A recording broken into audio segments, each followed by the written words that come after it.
there was something like 6 million homes sold in 2021 in the US. There was like 5.2 million sold last year. And then the expectation this year is it's going to be around 4.5 million. When you get into it, 4.5 million homes, that's nearly 100 billion in commission income. It's a big number, and everybody in the media is saying that it's not a great market. It's like the froth of the pint has been blown off. You've lost the fluff of your pint there, but you still have a glass full to drink. Welcome to Rethink Real Estate. My name is Ben Brady, and this is a real estate podcast aimed to deliver sales strategies, marketing tips, and business insights from industry experts and myself to build a listing-focused business for the future. Let's get into it. Well, ladies and gentlemen, welcome to Rethink Real Estate. Celebrity guest today. He's the one and only Mr. Eddie O'Sullivan. Now, I just want to give a tiny bit of background, Eddie, before we cut into things here. The last time that I saw Eddie was up in San Francisco. He was pounding down potato tots at an Irish pub, right? Mm-hmm. While we had, I think he had about 4 or 5. I have a weakness for tater tots, French fries, anything made of potatoes. You know, I'm a stereotype, full on.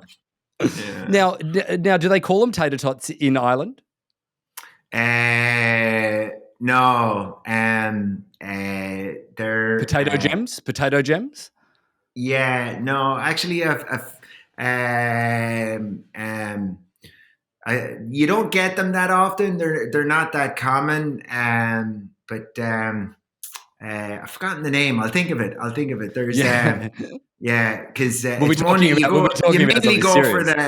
you go for the you know, this adding in stuff on the potato. You go for the deep fried potato, like, you know, which everybody is called. It's chips, a proper bag of chips, where you get salt and vinegar, you know, and chips being French fries for everybody else, but big thick ones.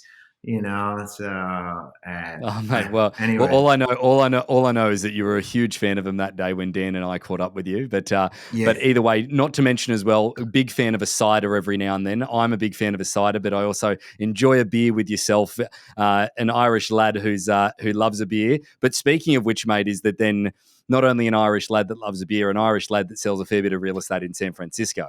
So, mate, I wanted to give everybody a bit of a summary of yourself from my knowledge. I wanted to kick it off with a bit of an idea of your story in real estate. But I've had the pleasure of working with you in the San Francisco space when we were very early into our auction business. You were graceful enough to give us a chance. I remember McCoppin in the Castro district was one of our first ones that we did together. We had a couple of other projects that we did that sort of came off pretty well. 15th Street was a good one. So. Yeah, that's right. That's right. But I still remember, mate, is that you telling me a story around how you had to that property in McCoppin. I'm like, mate, what's the problem here? It's a good address. It's a good property.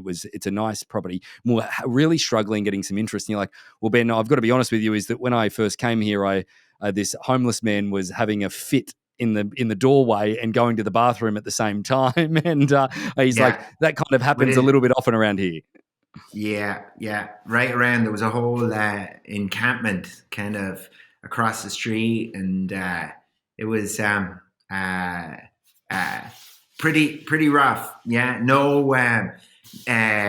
no pants on, and fluids coming out of different areas, and unfortunately, that has not changed much in that area. If not, it's gotten worse. So, mate, I know that I said that we would go into something different, but I'm horrible at not going down a rabbit hole. You are, for lack of better terms, the Irish governor of real estate within San Francisco in the Bay Area. And you are somebody that does a diverse range of luxury properties all the way down to condos and projects. And to be honest, you actually helped us out really a lot in the beginning of us getting an understanding of the different types of real estate transactions that they are in the city. I would go as far as to say that there's not anybody more knowledgeable than yourself within the codes and within different things within the city. And that's definitely my opinion of that. But, mate, the homelessness... I'm just living through... My mother taught me as a child. She was like, "Son, if you can't stun them with your intelligence, just baffle them with bullshit." So. There you go, folks. Dropping absolute bombs in the beginning of the podcast right here. You need to write that one down, possibly get it tattooed across your forehead, because that's a way to live life. Eddie, but like the one thing I will say is that a lot of people are perturbed with the homeless problem that there is in San Francisco. Where do you stand on that? You've been there for a long while. You sell a great deal of real estate there, mate. What's the deal? It's this kind of question that is tough to kind of really figure out. Like it breaks my heart to see the depth of the problem. It's a problem that seems to cross a lot of different kind of demographics.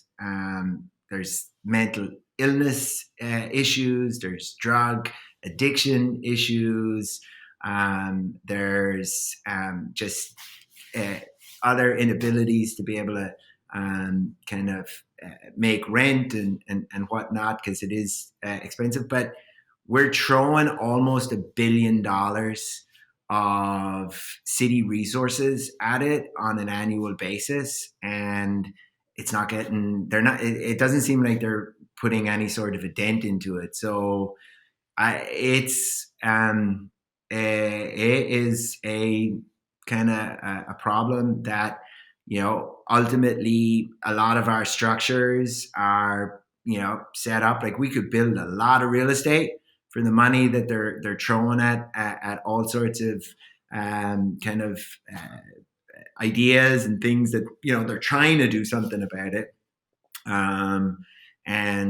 So I ultimately we've got kind of deeper issues that kind of go, and this is a problem that Sacramento has a huge problem with it. Los Angeles has a huge problem with it. It's across the state, and it's But we live in a city where you go to Noe Valley, which is one of the newer fancy neighborhoods in the city. It's a old school working class neighborhood that's become kind of the jewel in the crown. And there's a little kind of town square that's been developed that used to be an old parking lot, and it's been converted into a place for people to hang out and socialize, and so they call it the town square.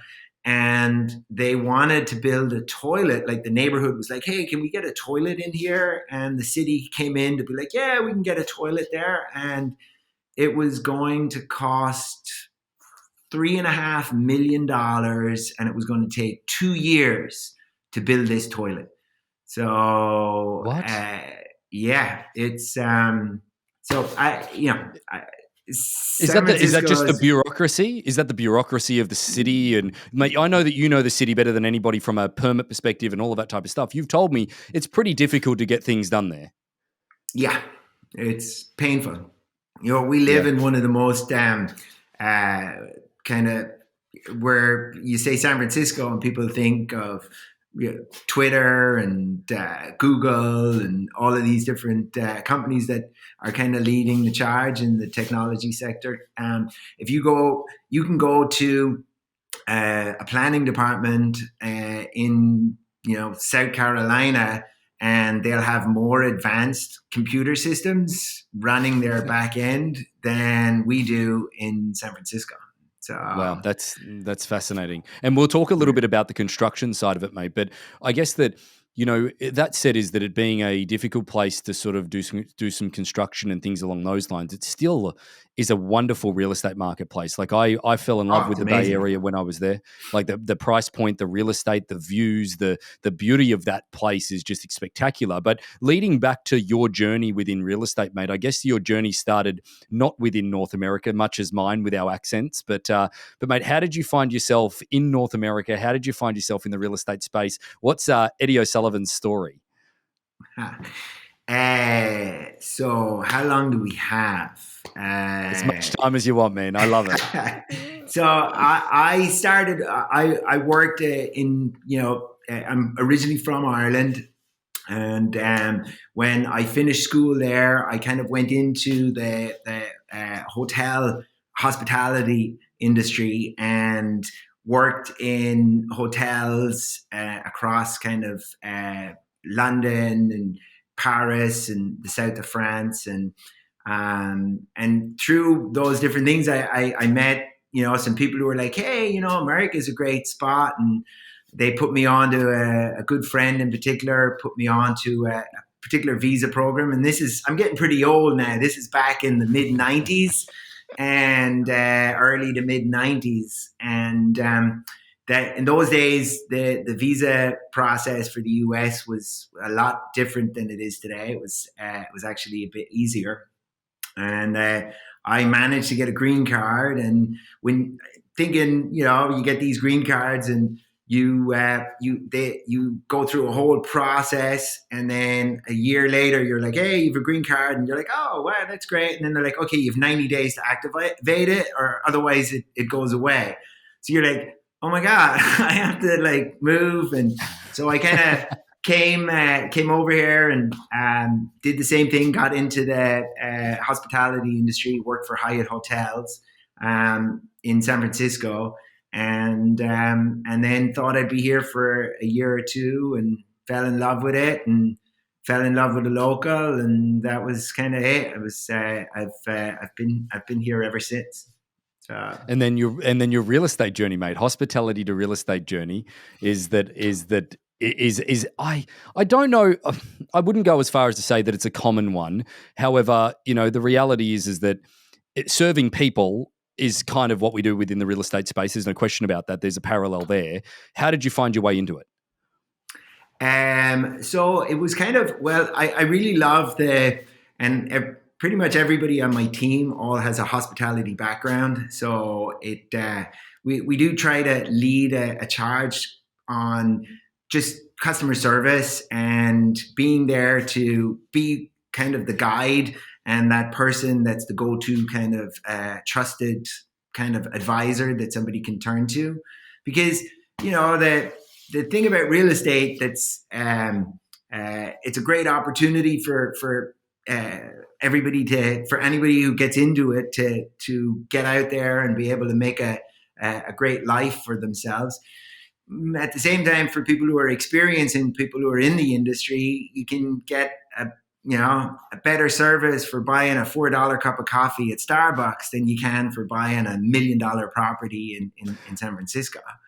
And that's that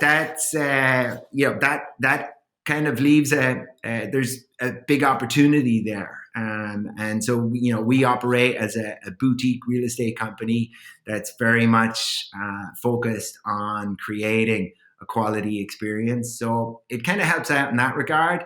When I got out of where kind of the two became combined was I got out of the hotel industry for a whole other story, but that I can tell over a pint of cider. But I got out of that, and I got into the car business, and I got into selling cars, and I discovered I was really good at selling stuff. And the car business is a little bit of a revolving door. You're just the relationships are very brief, they're very short, and it's kind of not super fulfilling in that regard. And so real estate was the draw for that kind of deeper relationship, a longer relationship, and something just more fulfilling. And that's kind of where I combined the two and got into real estate. Well, mate, I want to dive a little bit more into your business as a whole at this point, is because you're probably, we stumbled over you very early on in our auction journey in San Francisco, and it was one of those moments where I said to Daniel at the time when he set the meeting up, when I came to your office in the Castro, is that I was like, I was like, how did you get an appointment with Eddie? Like, we looked you up and we're like, mate, I'm a little bit surprised. This is a little bit of a big hitter, and I was a little bit nervous coming to see you. And then I walk in the door, and mate, the one thing I will say is that you have a demeanor and I just about was you grinding on you and grinding on you. Mate, your demeanor was very open and was very friendly, because I will say this is that when you gave us the opportunity to sort of speak to you about auction, you know, you looked at it very pragmatically and all of those different things. But the one thing is that you've built, not only, there was two reasons why I was a little bit nervous. One was the volume of real estate that you do. And at the end of the day, anybody listening to this that knows you knows the volume that you do and your team does. And we'll talk more about that later, your team structure and things like that. But it was also the perspective that sort of made me also a little bit nervous was the fact of your reputation locally. Like, there is not one person, like I'd made mention, I like to name drop a little bit when we're first establishing ourselves and we're breaking into a market. I'd mentioned your name to 5 or 6 decent performers that I'd been introduced to. Like, oh, Eddie, we love Eddie. Oh, Eddie's a great agent. Like, your reputation within the real estate community. How did you get to a point of going from starting from at the beginning of a real estate career in an area where it doesn't sound like you had a great network when you first started, okay, to where you are now doing the volume you're doing and the reputation that you have, mate? Still to this day, you would be the reason that we got probably 50% of our listings within the first 6 months, because I could say your name in a presentation, okay, and say, hey, Eddie O'Sullivan, I'm doing an auction with Eddie O'Sullivan. They're like instantaneous credibility. How did you build that? What was your journey to get there? It's a good question. It's kind of something that just gets built over time. Like, it's and you got like somebody said to me early on that you cannot underestimate the power of a small group of people and the relationships with a small group of people. And San Francisco is ultimately a small town. For its big world reputation, it only has a population of 850,000 people, which for a major metropolitan kind of area, that's not a huge number. Now, the Bay Area, you get into bigger numbers and stuff, and so you're on stage the whole time, and I think ultimately when I got into the business at first and struggling to kind of build out a network and kind of develop leads and kind of grow my business, it was kind of a part of it that kind of was in comparison to where I'd come from in the car business, where you get used to doing high volume. And then suddenly the volume kind of shifts, and I'm like, this volume thing, I got to change up this volume, because I have this need I want to kind of be kind of firing on all cylinders. And so you kind of, one conversation at a time, and the more conversations you have, that's one more person that you are closer to that next scenario. And then trying to leave each one of those conversations with, some sort of positive aspect or vibe. And, because you get in with other agents when you start kind of doing a lot of deals, and every deal's got hair on it, and especially the deals I get involved in. Like I get involved in like some hairy stuff, and like they're, it's not personal, and it's just kind of everybody's in there trying to do their best to get it done. If you've a committed seller and you've a committed buyer, then the agents are in there just kind of following through on what they're trying to do. So, trying to always be positive in those scenarios. And, you meet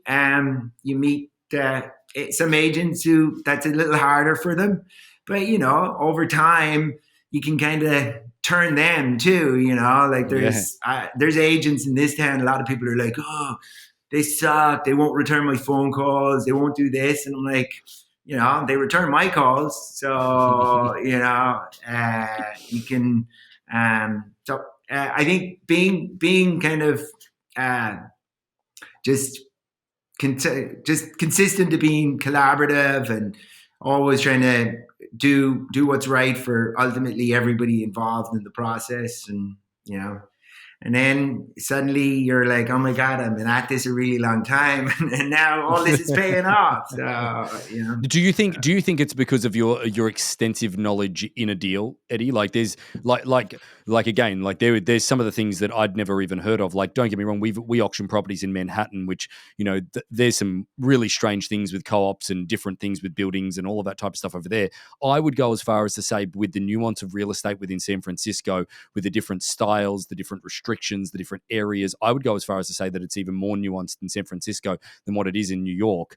Where do you think that you built that reputation by just being the person with the most knowledge in a deal? Do you think that that's the reputation that people really appreciate? You've probably held a lot of deals together because of that. Yeah, no, probably. I kind of, and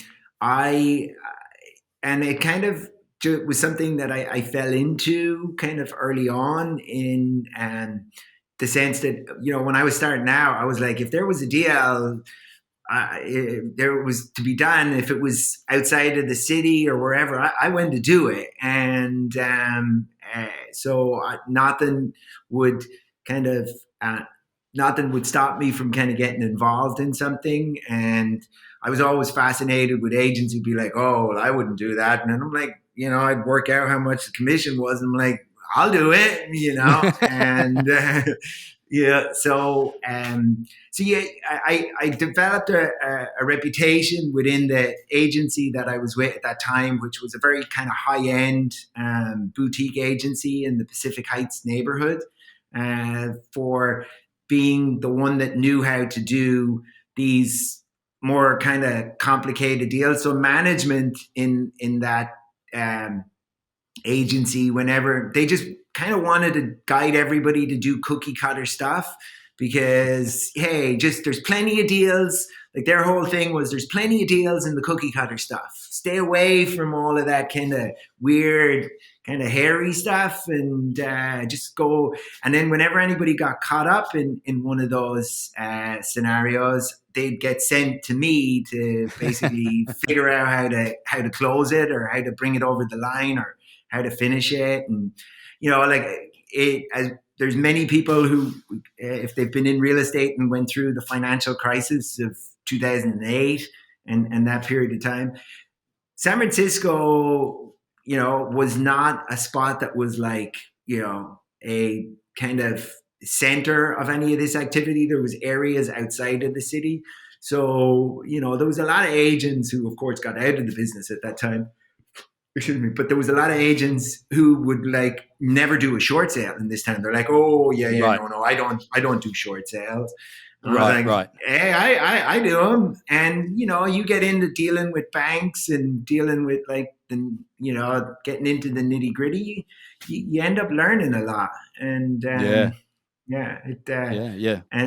it ends up coming kind of helping you on other deals that are more cookie cutter, where just some weird thing pops up. And agents tend to have a scenario where, especially in a cookie cutter kind of deal, if something pops up that they don't really know or they didn't expect or understand, that's where they get all kind of like finger pointy and all that kind of stuff. And if somebody can come in and be like, hey, this isn't that big of a deal, we just have to do this, this, and this, and we're all good.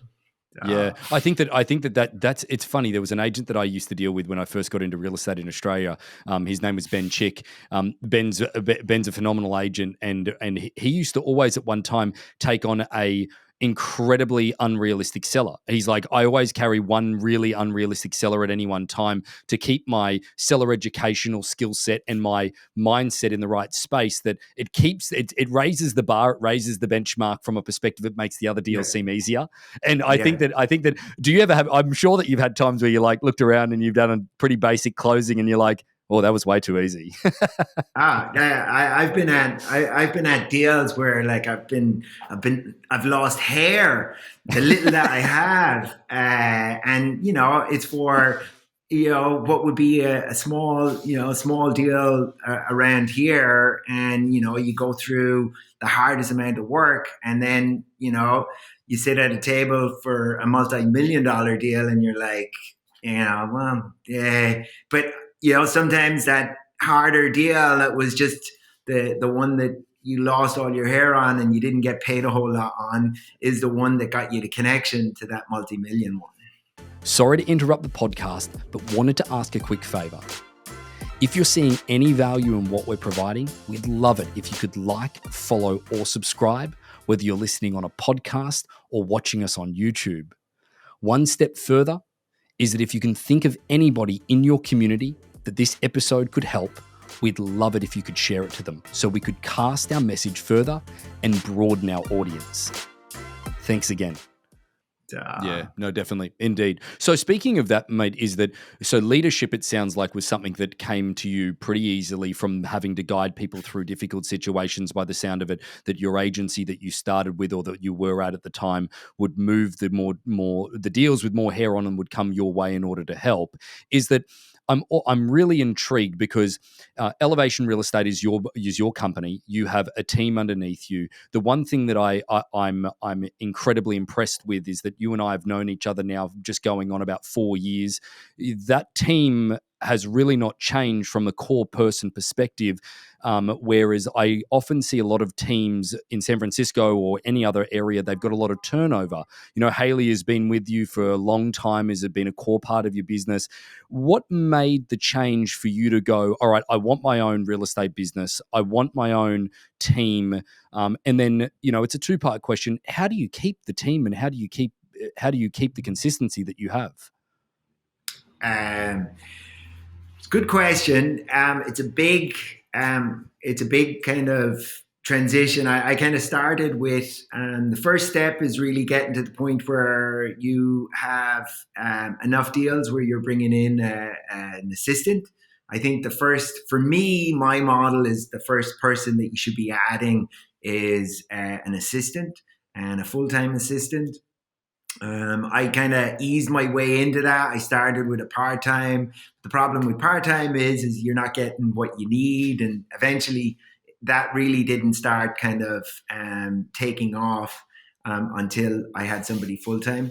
And, every agent, I think, worries about having somebody responsible who's not kind of selling. But, when you take off of, there's so many tasks in real estate that are extremely important and extremely time consuming, but they're not moving the needle forward. They have to be done for a deal to get completed, but they're not part of getting the moving the needle forward on. So freeing up your time to be able to get yourself in more situations where you can kind of help and meet more people who are in situations where they need that kind of help is the first step. And then after, you get doing that, then I got to a point where it was we were generating more than we could service. And when you're in that kind of service mindset where you're like, hey, come work with me and it's going to be this awesome experience. And then suddenly the wheels are coming off the bus and you're like, oh my God, I got too much going on here. That's where you really need to kind of collaborate and bring people in. And how do you pick those people? How do you pick those people, Eddie? That's not easy. It's not, finding, I think one of the things is actually kind of looking for people of that kind of same mindset, who have a kind of service mindset and a service background has become important. And just, people who share the same kind of values and that, I want to collaborate and want to work together and want to grow together. Yeah, the other thing with real estate is if you stay as the solo agent, like many people do in the big box setup, it's a lonely business. It's you're and if you're somebody who craves socialization, which I have to be social. It Being able to do it with other people and to be able to succeed. It's one thing kind of being an agent in an office where there's, it's a kind of everybody's solo and, there's people succeeding. You're just this silo by yourself. But being collaborative and being able to do it with other people is great. And how do you keep them, Eddie? How do you keep agents in your team? Like, that's one of the things that's always amazed me, is that I understand the individual nature of this, but you have zero turnover, really. Is that, how do you keep them in your team? Well, you're ultimately, it's being kind of equal in the way we do stuff. It's not all it's not the Eddie show. We're doing it together, and kind of, we're doing it on the basis of a lot of kind of stuff that has been developed or kind of created over the amount of time and stuff that and knowledge and stuff that I have built up over that period of time. But if you're collaborating with somebody, then you collaborate. You can't use their efforts to be your glory. So you share the glory. So yeah, great. So how would you explain your real estate business, mate? Like if we were going to go down the lines of like repeat and referral or a cold prospecting business, there's many businesses that I get to see with what we do, but how would you describe your business? So we are pretty much predominantly repeat and referral. And that service mindset really is what is there. It's there to build that. As we kind of grow and we're looking to grow the team, we are adding in that, other pillars that are, would be kind of, not, would be a little different to our our setup. But in a lot of ways, we're making them kind of, we're bringing it into the way we do it and adding in that kind of service aspect to it. So you've got a marketing person, I notice, on your team. You've got an operations person on your team. Could you just describe who's on your team as it works at this point? Yeah. So, well, I have two layers, which being in San Francisco, I got to kind of collaborate a few years ago with a startup where they had a new concept for real estate, and I was like, this is, pretty amazing, and I would like to be part of trying to make this concept be something that succeeds. So on a higher level structure, I operate as a boutique and I am an independent, and we're a team of, in this boutique, 5 of us. And we operate on a platform from our partner, Side Inc., who provides all our brokerage services, our compliance, our transaction management, our marketing kind of bandwidth and breadth, and all our technology. So we get to, we ultimately don't, we basically outsource, or we collaborate and pay a toll for brokerage services, and we focus on what we do. Kind of like the concept of if you go to Four Seasons Hotel, that building is owned by a group of investors, and the management company running the hotel is the Ritz-Carlton or whoever it may be. So, no, it's a good way of putting it. So they control a lot of your back end, and then you've got 5 people within your core team within Elevation Real Estate. We have basically our director of operations, who kind of is the person who's not in, they're a licensed agent, but they're not in a selling position. they're kind of coordinating client relationships. They're coordinating certain escrows and listings and that kind of stuff. And then we've got myself on kind of who I do predominantly all the listings. And then there's Haley, who's the lead and kind of main buyer's agent. She also co-lists with me on stuff. And then we've got Monica, who's also a buyer's agent. And then we've Ashiana, who does rentals. And then we also have, then on the back end with Side, we've got a whole other marketing kind of setup, but they're kind of on demand. So as we need it, we reach out and they're there. So. Wonderful. That's great. Well, it's reflected in a lot of your branding, mate. One of the things that I'm going to link in the show notes and make sure that everybody can do is that I've actually stayed connected to Eddie after me sort of proceeding out of the Bay Area to focus on growth in some other areas, is that I've stayed pretty connected to him, probably more than he's connected to me, through his social media platform that he's got. Him and Haley do a podcast as well that is, guys, if you're looking for some in-depth knowledge within some real estate stuff, it's really great as well. And I'll make sure that it's all linked there. But Eddie, the thing that I'm curious for you is that what are you working on with your team? 2023 is going to be a year that certainly is different to others. What do you see as the hurdles in the marketplace for the Bay Area, San Francisco specifically, for your business at the moment in 2023? What are you working through? Well, this, I love this kind of a market because, you finally get to be recognized for the value that you bring to something.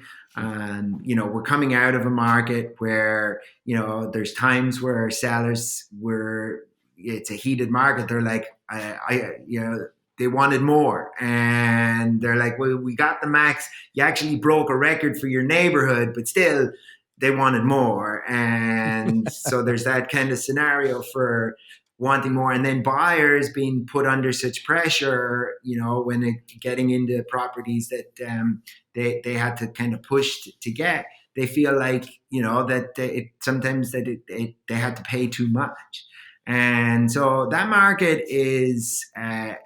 Everybody seems to, the media loves it. Everybody loves it when it's all frothy like that. But in a market like this, when a seller comes to you and they want to sell a property, you been giving them the confidence that, here, this is what we're going to sell it for. This is how long it's going to take.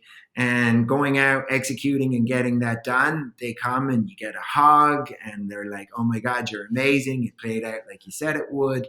And then with buyers, you get an opportunity to get in there and kind of negotiate exactly kind of a deal the way they want it.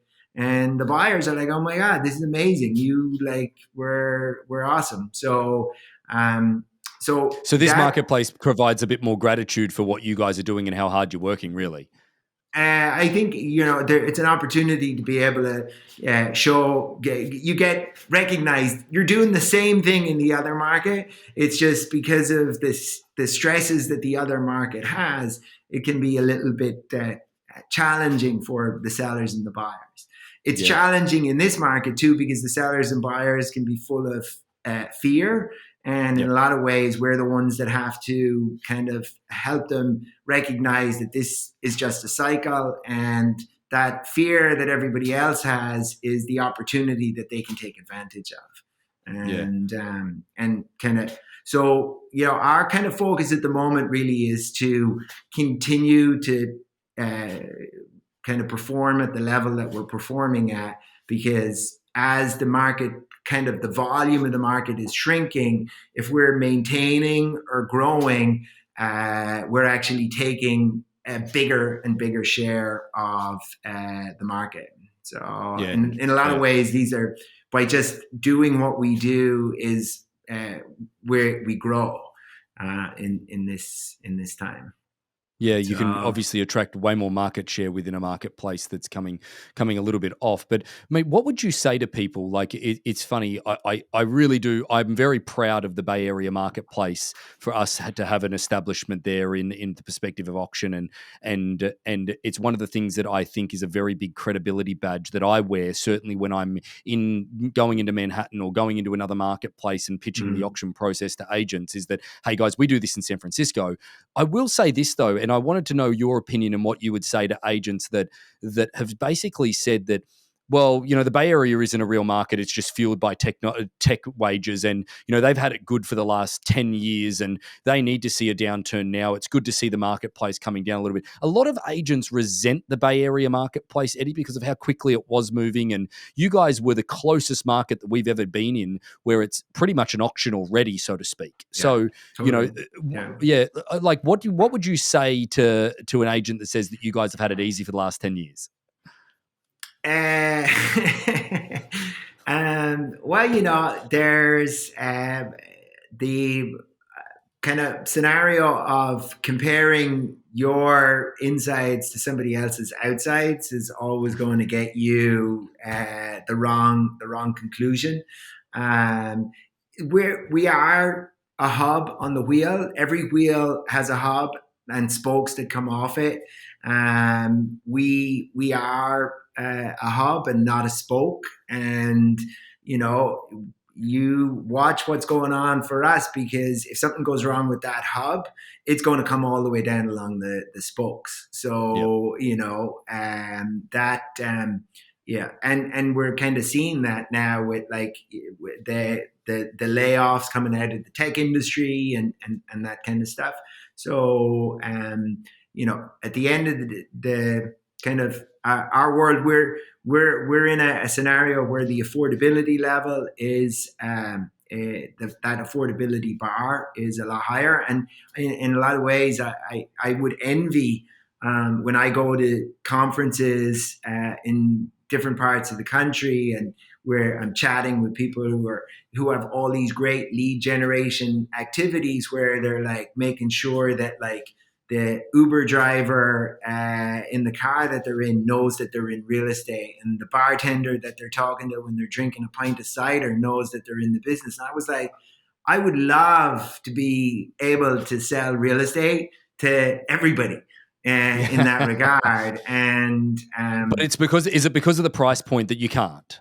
You can't. Yeah, like ultimately you're like an entry level kind of a place if you want 2 bedrooms and one bathroom. It's not a lot to ask in many parts of the country, but if you're getting that for in the 800,000s here, you're lucky. But like in you're looking at $1 million to kind of so that's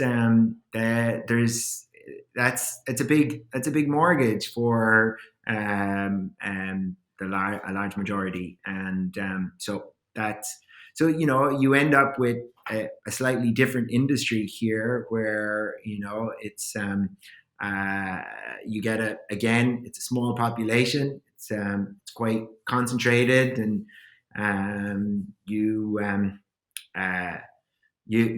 we have to do what kind of everybody else does, is get out there and get in front of people, and like anywhere else in the country, there's 5,000 members or thereabouts, 4,500 members of the San Francisco Association of Realtors.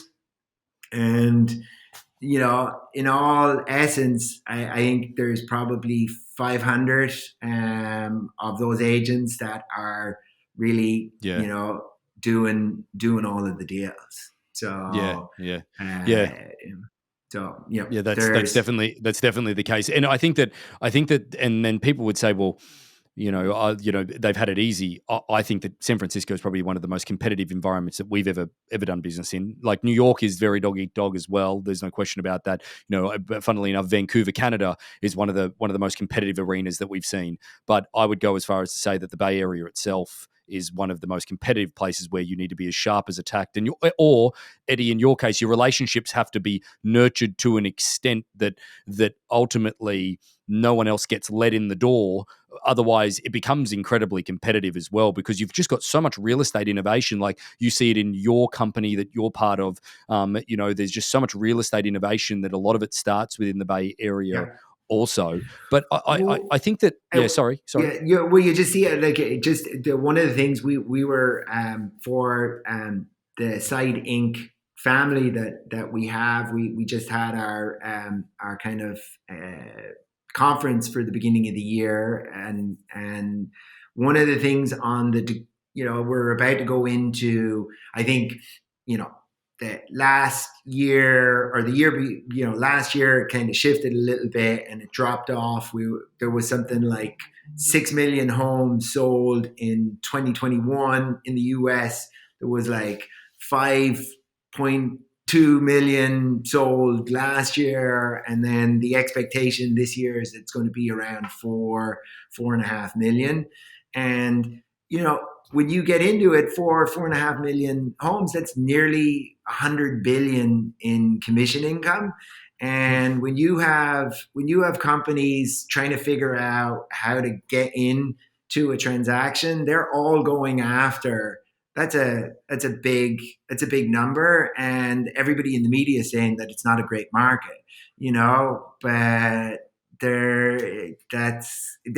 there's a certain, it's like the froth of the pint has been blown off. You've lost the fluff of your pint there, but you still have a glass full to drink. So that's right, mate. Yeah. That's right. The glass is definitely full when it comes to the real estate industry. I like the idea of the quiet quitting that will happen within the industry. You might not see licensing numbers go down, but you'll see the quiet quitting, and then there will be more. They're like, sure, there's less deals, but there's more deals for the people that are committed to it, that are into it full time, and you don't have the people that have got their friend that they're having a pint with at the pub that goes, oh, I actually got my real estate license, and then they take that buyer away from somebody that knows what they're doing and But that leads me to the next part of this, mate, because I've really respected your opinion within the industry stuff when you and I've caught up, and your help that you gave us in the early stages. Is that what are your thoughts about the real estate industry as a whole? Like that if I was going to just give you the most broad question ever and vague as hell, what do you think of the real estate industry?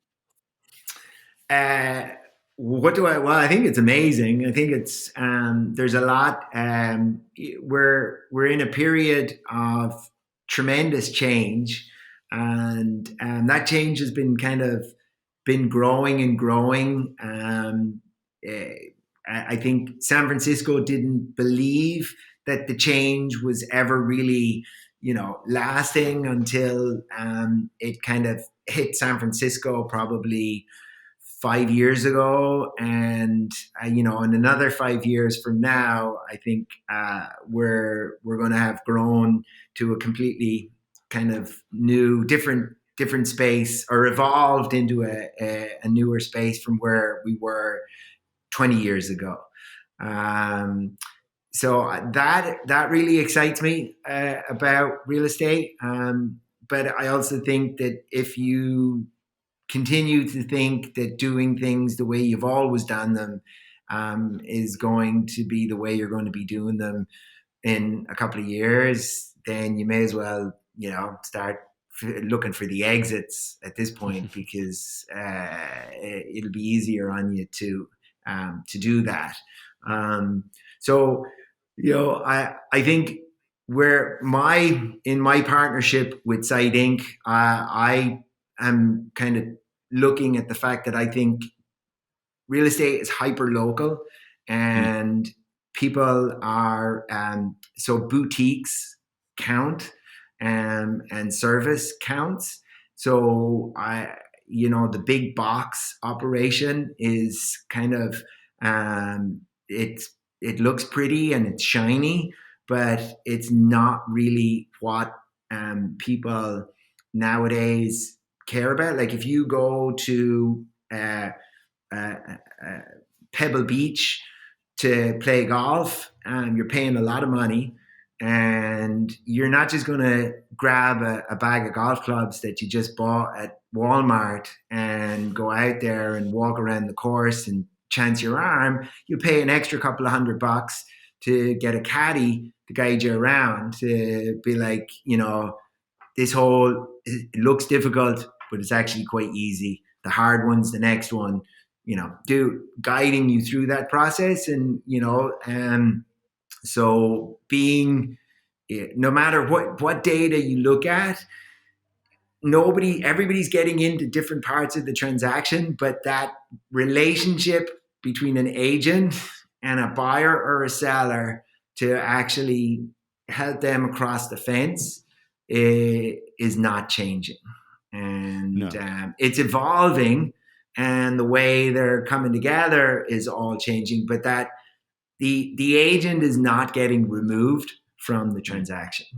So. No, I think that I've never thought of it that way, Eddie. Like again, I'm an avid golfer, and if you play a course, if you play a new course, and again, if it's a special course and you're paying a great deal of money to do so, which is like a home transaction, and I was going to go play Pebble Beach, and like you get you're like, oh no, it says on the sign that it's it's 100 yards out, and you hit your 100-yard club and you blow it 20 yards past, you're pissed off, and you've basically ruined that hole for you. You're not experiencing it well. It's worth every single penny. And then you start making bad decisions because you're emotionally like agitated. Exactly. And suddenly, so it's So, and it's not that like that guidance is that education, because nowadays there's so much data available. People, there was a time where the brokerage was the big box model was important because they had no access to any data. So the brand image of the big box was really important, because if somebody had to walk in the door of an office, if they were able to look at that brand and be like, I trust that brand, I know that brand, whoever's on the other side of this door is going to give me good data. That was the purpose of that relationship between the agent and the brokerage. And that's why it works so well. But nowadays, people are just inundated with data, and they can get it from many, many sources. They don't know what to do with it. What's good data? What's bad data? What should I be basing my decision on? What should I be focused on? And that's where that hyper local, when you're an agent who knows your market, and you're there to be able to educate and guide the client to make a smart decision. Because you look after one client really well, then they introduce you to other people that they know, and they come back and they want the same help and guidance. And it's great when you have somebody who's like, hey, remember when we said that this was a really good deal when you got it, and here you are now.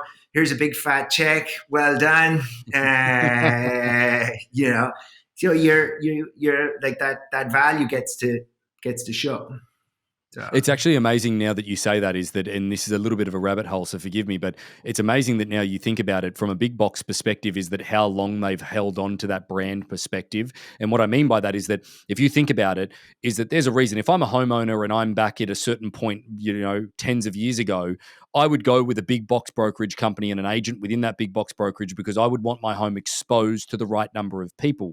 But it's funny that, with the exposure that property get through the internet and the way that things automate now and all of those different things, is that you can have a hyper local person, and you want a hyper local person that understands that marketplace fully, but also you've got the same peace of mind that my home is being exposed to the right areas, the right place, the right people, because it's also readily available in the technology that's offered to the entire industry now. So it's interesting when you mention that big box perspective, because you're right, it's almost off-putting in a lot of different marketplaces and people's journeys. Well, and sure. Like you go to, people are curious, they drive by one of our signs with a boutique. If you go online and you look up elevationrealestate.com, we're all right there. And it's just, we're like a small group of people. Everything's right there. You're not looking for anything. You go by a big box sign, you go on their website, you're getting hit with other properties. You're like, what was that one? Can you remember the address? Where was that one? And it's just like, rather than getting them into a smaller kind of silo, they're just going into a big, huge they're just going to go into a big, huge funnel, you know? Yeah, correct. Yeah. So mate, on the final note for the podcast, I've got here is to talk a little bit about auction because of your involvement in auction early on in the phase. I wanted to get your opinion of where does auction have a place in San Francisco and where does auction have a place in your business? That's it's like an Irish twist there, because the Irish art of conversation is you don't actually get to the point you want to talk about until the very end. Oh, it's good to see you pick that up. It's very perceptive of you. That's very. So I think there's we're moving into a market that's about to get a lot better. I think auction is going to become a stronger and stronger tool for us in this marketplace. There's there's one scenario where I'm seeing it kind of pay dividends. We've a listing coming up that's $5 million property that will bring to auction later in the year for somebody who tried to sell it when the market was shifting a couple of times and was kind of not hitting the mark, and auctions that kind of like, I've tried it with a couple of other different people, it hasn't worked, they're all doing the same thing, and then you come in with this different approach, and there's like, wow, this is the first time somebody's given me an actual different perspective or a different idea on kind of how I can approach this.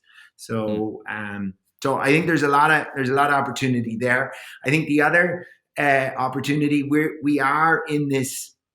I think we're starting to stabilize. Like we told a lot of people as the market was shifting last year, especially on the buy end, that last year was that going up to Christmas was going to be the best time to buy, because with us going so quickly into that shift, there was a knee-jerk reaction from a lot of sellers, and the opportunity to get a really good price was in that knee-jerk period. We're now kind of out of that knee-jerk period. Rates have kind of stabilized, and we're not at 7 or almost 8%. We're now kind of floating in the mid to high fives, and so we're starting to see on really quality properties buyers getting back into this scenario of competing and competing aggressively, and that's mainly because in a marketplace like ours, where you're talking about big numbers, you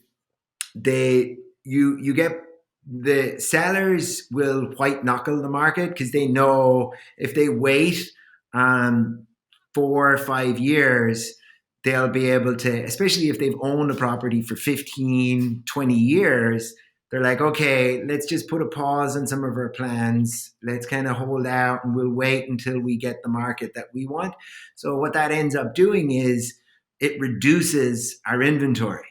And the reason our market is so competitive is because we operate on a razor thin amount of inventory all the time. So when you get a scenario coming in for sellers to not go to the marketplace and they're not coming forward, that just reduces our inventory. So properties that check all the boxes will still fall into this category where people will compete. And then I think the auction for the properties that aren't, we use a lot of dating analogies when talking about real estate. So, when you're a bald guy and, you're not as fit as you used to be, you're not getting asked to dance as often.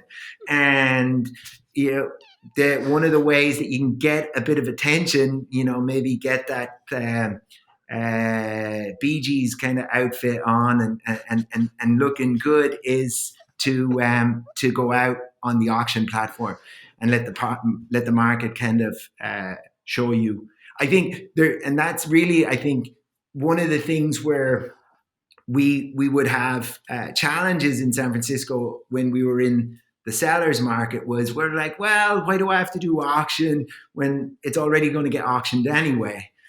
now auction is the way for you to be in that kind of process, but have the protection of the undisclosed reserve, where you can kind of use the bidding to start from as a way to just get everybody through the property, and then see who's willing to pay you the highest and most for it.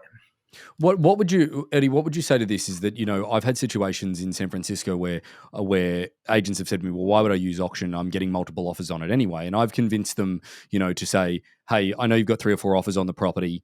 In some cases 5 or 6 actually was one I'm referring to down in the Marina District." And I'm like, "What if we did this? Why don't you take it to auction?" Tell everybody that they've got to register to bid. The ones that aren't serious won't register to bids. The ones that will. And then if we don't get you at least 5% more than what your highest offer is at the moment at a highest and best in a traditional format, then we don't charge you an auction fee. And the agent at the time, who I'll leave nameless at the moment because I don't know that she would want me to name her completely right now, but is that we end up getting about 12% more than what her highest offer was, based on that multiple offer situation didn't have the transparency in it in order for people to feel comfortable paying more. Can you see that as a scenario moving forward? Totally.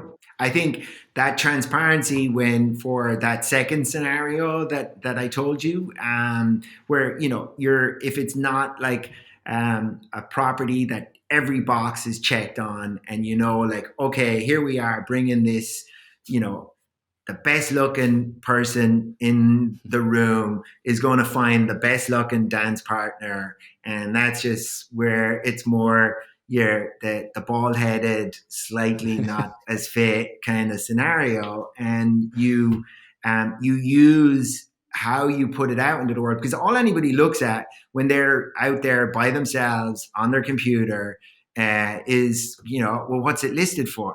And, and they go in and they look at that and they're like, oh, wow, this one doesn't look like, well, I don't know, when the market's changed, we should go see it, and this. Yeah. And, the thing about when you're trawlering for buyers, like the way when you go fishing in that way for auction, you're going to find a few tin cans and, boots with no laces, and, that's, but within that group is everybody else, and that's what you're looking for. When there's a lot of noise, you want to be able to rise above it, right? And get the attention. So, well, ladies and gentlemen, we first of all want to thank Eddie for being on the podcast. But second of all, we've had dating analogies, we've had fishing analogies, we've had some good drinking analogies by blowing the top off the pint, made of the froth off the top of it. So the mate, pint's still there. The pint's still there. That's right. No, I promised Chris, who's our editor and our director of marketing, who edits all of these, I promised him, I'm like, mate, you'll be editing this thing, and there's always some entertainment when it comes to Eddie. he doesn't disappoint. But I wanted, first of all, thank you so much for your time, Eddie. We really appreciate it. You are, I believe, the like I said, the unofficial, not even self-appointed, I think it's popularity appointed Irish governor of real estate of San Francisco. And You're again, folks, kind. for anyone for everyone that's listening, I think that if you ever need, seriously, if you ever need some help with the deal, Eddie has helped us multiple times trying to get an understanding of how things work. And it's not only in the Bay Area. But, mate, thanks for everything that you've done helping us, and all the best for the future success in real estate. I know it'll be big. Not at all. Thank you, Ben. I've enjoyed getting to collaborate and all of that, what you guys do and all of that great stuff. So happy to chat anytime. Thank you. Thanks, mate. Thank you, buddy. Appreciate you. Bye. So about 75% of our audience hasn't liked, followed, or subscribed to our podcast. It would mean the world to us, and it would help this podcast more than you know to expand our reach if you were to like, follow, or subscribe on any of the platforms that you're watching or listening on. Thanks again.